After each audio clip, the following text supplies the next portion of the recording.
இப்போதைக்கு ஆற்றுல தூண்டி போட்டுக்கிட்டு இருக்கோம். இப்போ பாருங்க, இந்த தூண்டில நெட்டி இல்லாமல் புழுவை குத்தி போட்டு 3 உழுவா பிடிச்சிட்டோம்.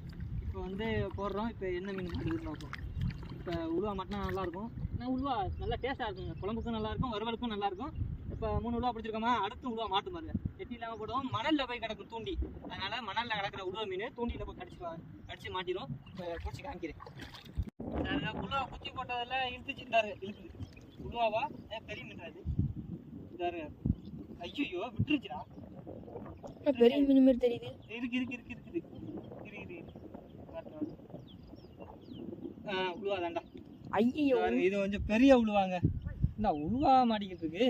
நீங்க சொன்ன மாதிரி மாட்டிரும் போல நீங்க நிறையா உழுவா மாட்டிரும் போல. இங்க பாருங்க, நல்லா இருக்கு பாருங்க உழுவா. இப்போ இவன் ஒரு உழுவா பிடிச்சான். அது அவன் பிடிச்சானா இல்லை நான் பிடிச்சி போட்ட உழுவாவை குத்தி போட்டு பிடிச்சானா? இல்ல சார், அப்படிலாம் இது பாருங்க, சரியான உழுவா மாட்டிருச்சு. உள்ள இழுத்து வச்சிருச்சு. அடி தொண்டை